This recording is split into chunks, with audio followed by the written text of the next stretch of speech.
नमस्कार, आप देख रहे हैं खबर जगत। इलाहाबाद हाई कोर्ट ने यूपी के कौशाम्बी जिले में हुए कथित गौ कशी के चर्चित मामले में नामजद आरोपियों को बड़ी राहत देते हुए उनके खिलाफ किसी भी तरह की दंडात्मक कार्रवाई किए जाने पर रोक लगा दी है।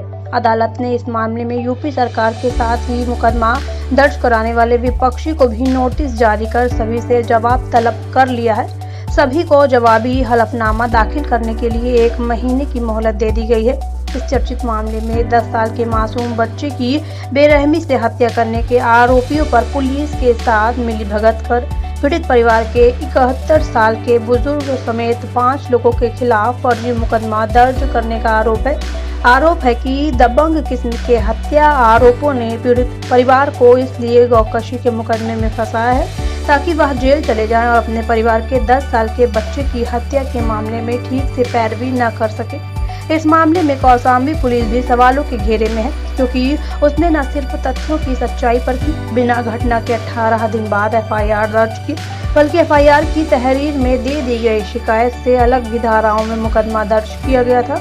मामले की सुनवाई कर रही हाई कोर्ट की डिवीजन बेंच में याचिकाओं की तरफ से पेश की गई दलीलों पर सहमति जताते हुए एफआईआर को संदिग्ध माना है और इसी आधार पर आरोपियों को राहत दी है। मुकदमे की अगली सुनवाई नवंबर महीने के आखिरी हफ्ते में होगी। अदालत ने राहत पाने वाले आरोपियों को पुलिस जांच में सहयोग देने का भी आदेश दिया है। गौरतलब है कि कौशाम्बी जिले के सैनी थाने के पारास गांव के रहने वाले मोहम्मद दाऊद ने इसी साल 24 जून को अपने पड़ोसी 71 साल के बुजुर्ग शेर मोहम्मद तथा उनके 4 बेटे जैद, सादेन, अहद और शहजादे के खिलाफ गौकशी किए जाने और धमकी देने व मारपीट किए जाने के मामले में गंभीर धाराओं में नामजद मुकदमा दर्ज कराया। 5 आरोपियों के खिलाफ आईपीसी की धारा 369, 323, 504, 506 और 452 के साथ ही UP prevention of cow slaughter act 1955 की धारा 3, 5 व 7 के तहत सैनी थाने में एफआईआर दर्ज की गई है। शिकायतकर्ता दाऊद का आरोप था कि बुजुर्ग शेर मोहम्मद और उनके 4 बेटों ने 4 जून को रात के अंधेरे में उनके घर के बाहर बंधी गाय को चोरी कर लिया है। उसके काटने के बाद उसके मांस को बेच दिया। कुछ देर बाद ऐतराज जताने पर आरोपियों ने उनके परिवार पर धावा बोल करके मारपीट व गाली गलौज की और साथ ही जान से मारने की धमकी भी दी। मुकदमे में नामजद किए गए शेर मोहम्मद व अन्य ने एफआईआर रद्द किए जाने और गिरफ्तारी पर रोक की मांग को लेकर के इलाहाबाद हाई कोर्ट में अर्जी दाखिल की। याचिकाओं की तरफ से हाई कोर्ट सरह नकवी ने अदालत के सामने पक्ष रखा। सुनवाई के दौरान एडवोकेट शहर नकवी ने दलील दी कि विपक्षी मोहम्मद दाऊद ने शेर मोहम्मद और उनके बेटों को फंसाने के लिए फर्जी मुकदमे दर्ज कराए हैं। एफआईआर में घटना इसी साल 6 जून की बताई गई है, जबकि एफआईआर के लिए अर्जी 18 दिन बाद 22 जून को दी गई है। कहा यह भी गया है कि दाऊद के पास सिर्फ एक गाय थी जो अभी इसके दरवाजे पर बंधी रहती है। कोई गाय ना तो चोरी की गई है और ना ही उसे कत्ल किया गया है। गांव के लोगों से इस बारे में जानकारी भी ली जा सकती है। आरोपियों की वकील शहर नकवी ने यह भी दलील दी कि शिकायतकर्ता मोहम्मद दाऊद व उसके परिवार के लोगों ने आरोपी बनाए गए शेर मोहम्मद के परिवार के तकरीबन 10 साल के एक मासूम बच्चे को महज मामूली कहासुनी के विवाद में 3 साल पहले बेरहमी से कत्ल करने के बाद शरीर के टुकड़े कर जंगल में फेंक दिए थे। 14 जून साल 2018 को हुए बच्चे के कत्ल के मामले में दाऊद और उसके परिवार के लोगों के खिलाफ नामजद एफआईआर हुई थी और सभी को जेल जाना पड़ा था। दाऊदवान आरोपियों की जमानत रद्द करने के लिए आरोपी बनाए गए शेर मोहम्मद के परिवार ने इलाहाबाद हाई कोर्ट ने अर्जी भी दाखिल कर रखी है।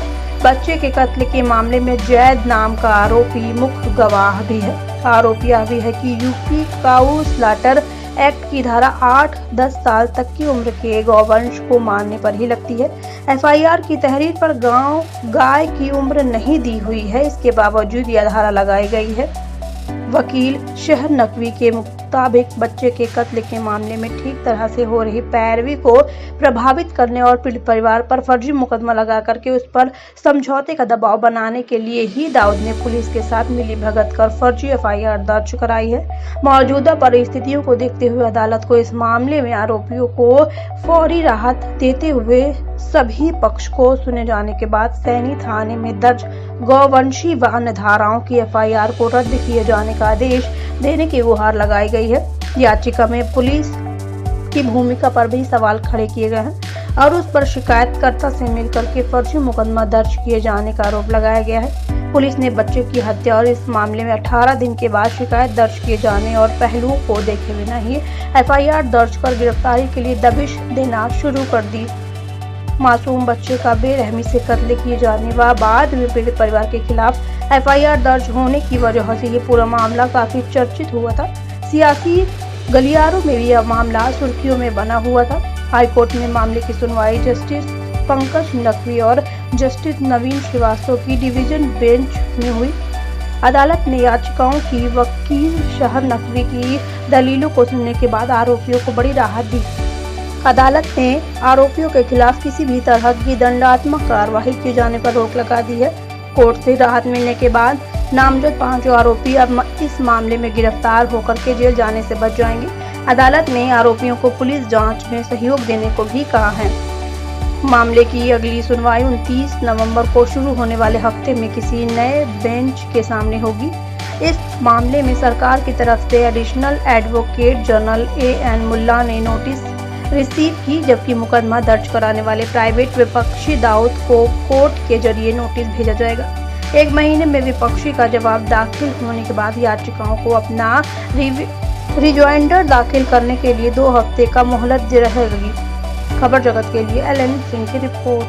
क्या कुछ कोर्ट ने कहा इसमें? देखिए, एक थाना सैनी डिस्ट्रिक्ट कौशाम्बी का एक मामला है जो हॉनरेबल हाई कोर्ट में आया।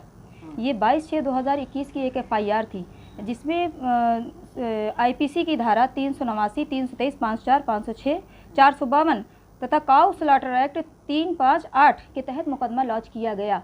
जो तहरीर पढ़ने से देखने से ये बिल्कुल फर्स्टली ये समझ में आ रहा है कि बिल्कुल रॉन्ग है, फॉल्स है ये FIR लॉन्च करी है। अगर इन्वेस्टिगेशन एजेंसी जो होती हैं अपने यहाँ, जिस पे पब्लिक विश्वास करती है, लोग विश्वास करते हैं, उनका ये चेहरा सामने आता है तो बड़ा दुख होता है कहीं ना कहीं। आज कोर्ट ने क्या पूछा? कोर्ट ने इस पर ये सारे मामले को, पूरी इनकी स्टोरी को झूठा मानते हुए उसने स्टे लगा दिया है। कोर्ट ने स्टे में अपने ये भी कहा है कि हम इस अगली डेट पे 29/11/2021 को डेट लगाते हैं, इसमें फिक्स करते हैं। अगली डेट में क्वैश कर दी जाएगी, हो सकता है, उम्मीद है कि क्वैश हो जाएगी। कोर्ट ने ऐसा ऑर्डर किया है। कोर्ट ने नोटिस भी इशू करी है कंप्लेनेंट को। उसको ये भी कहा है कि वो 2 हफ्ते में एफिडेविट दाखिल कर सकता है।